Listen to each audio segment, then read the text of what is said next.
my name is Phoenix and this is TFL Design, and this is a very off-topic, out of nowhere, left field type of video I'm making, but I just wanted to point this out because, one, it is something that I commented on another YouTuber I watch, and it is something that I've been thinking about now that I've dwelled into several very, very, very, very niche hobbies myself.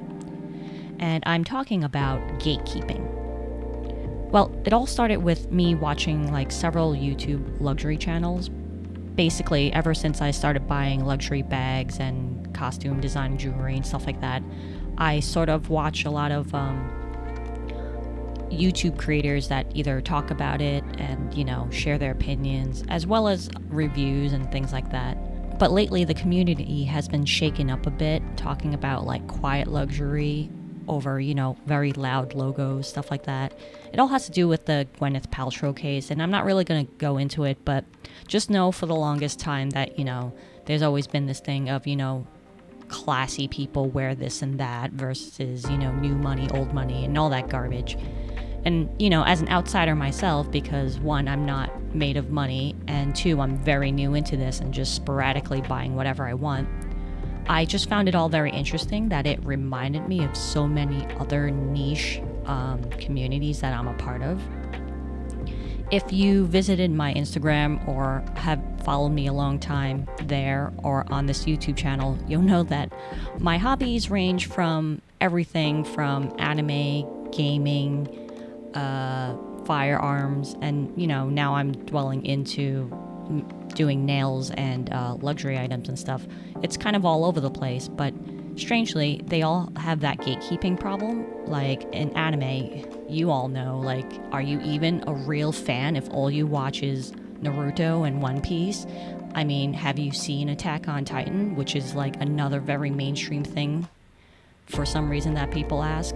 I don't know, is it because like I look like a younger female or something? People, when they first meet me, they're like, oh, you like anime? What do you watch? And then they'll just like list a whole bunch of what I would assume as mainstream stuff. See, I do gatekeeping in my head myself, and I have to stop myself from doing that, because if you're a new fan of anime, there's definitely some entry stuff. A lot of people are like, oh, what's a good show to show someone that isn't into anime or has never watched anime? What is a good thing to bring them into? Like FMA, Full Metal Alchemist, stuff like that. But would you really tell them to go to One Piece? Probably not, because there's like a million episodes, and it's going to be hard to get them, started on something like that, especially if the animation and the series started a little while ago. It's not as up to date. But yeah, things like that, that type of gatekeeping of, if you haven't watched the original this and that versus are you a real fan if you didn't even watch the entire UC series of Gundam. And then when I talk about Gundam, they're like, oh, I'm not really into that because, it's a lot of like talking, and I'm like, oh, I love political intrigue. And then in my head, I'm judging them like, oh, they must be simpletons. They don't like political intrigue. Oh, they like our pew pew lasers. Of course they like shonen eye roll. See? Everybody does it. It even goes to like, collecting nerd statues and things like that. I collect a lot of those. They're quite costly, and like, some people just collect Nendroids and stuff like that, but there's like, oh, all you do is collect Nendroids? Or you call yourself a gamer? Like, what type of games do you play?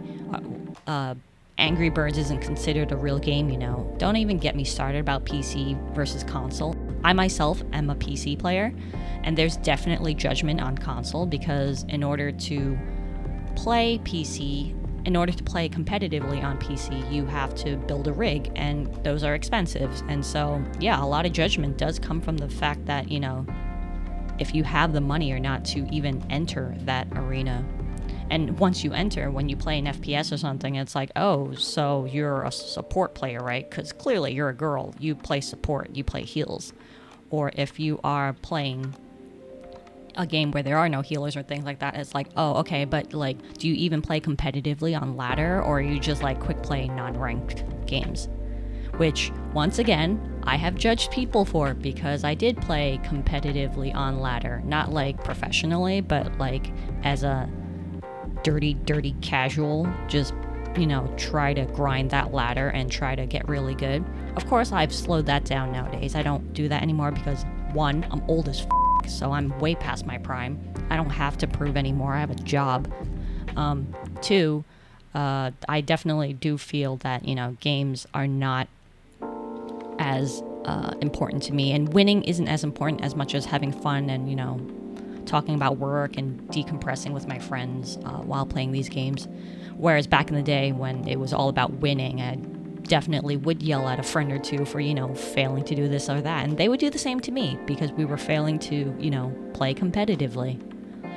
And then there's the firearms community where, every time you hear some type of I'm talking about legal firearms owners, where something stupid happens, like the idiots that shot into a hay barrel thinking that it would stop bullets or something, and it, hit a house on the other side. That's something that happened at my range a few years ago, and they had to close shit down and investigate and stuff like that. And then we heard they were SKS owners, and we all rolled our eyes and went, ugh, of course. If you are unfamiliar, SKS and High Points and things like that, well, SKS used to be, not so much now, but they are still, quite quote-unquote affordable, things on a cheaper end.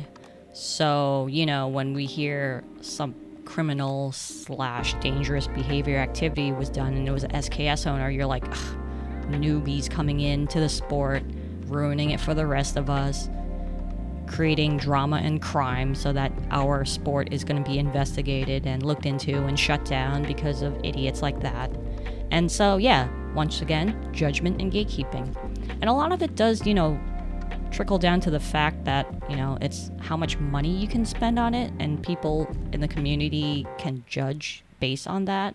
I mean, they can tell, right? It's not it's not all the time that I think as soon as you tell me you're a console player, I'm thinking poor. But at some point, it does enter through my mind where if you tell me you're not a gamer or you've never gamed, I assume you're poor.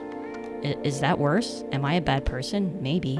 I'm definitely not innocent to it myself, but as I've gotten older and wiser and more open to people and lenient, I do stop myself after I have these initial thoughts because, guys, these are really, really hard things to, these are really hard habits to break. It was something ingrained in me from being in very toxic communities. I'm not toxic in a super bad way. I don't like that word, how, they see it as attacking and bad. It's kind of tongue-in-cheek. If you're in the community, especially if you're in a very competitive community, like gaming, for example, I don't expect you to just speak nicely and talk about rainbows and ponies all the time. If you have adrenaline rushing through you, you're gonna say some shit.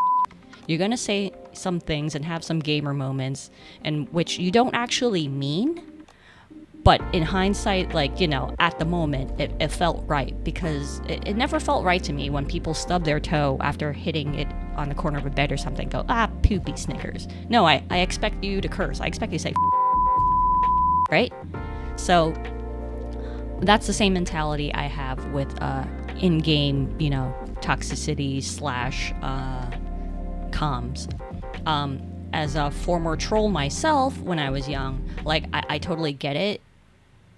Part of the game, especially if it becomes muscle memory, is and it gets boring and stale, what you want to do is just rile up people and BM people for, the funsies, for the fun of it. But yeah, that's off topic again. We're talking about gatekeeping.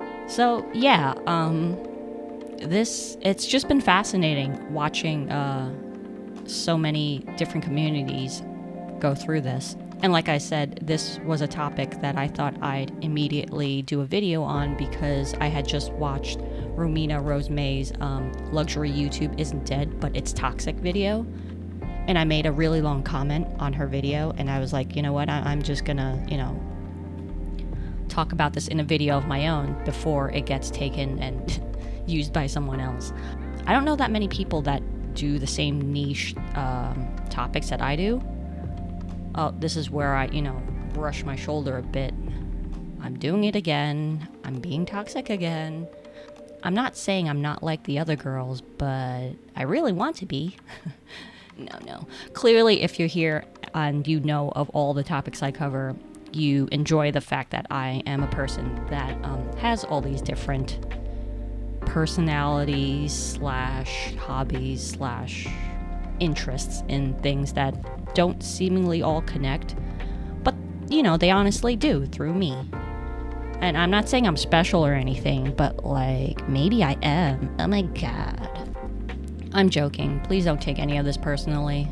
It's just really, really interesting to observe human behavior, and as a self-diagnosed robot, I would like to say, ha ha, ha ha ha.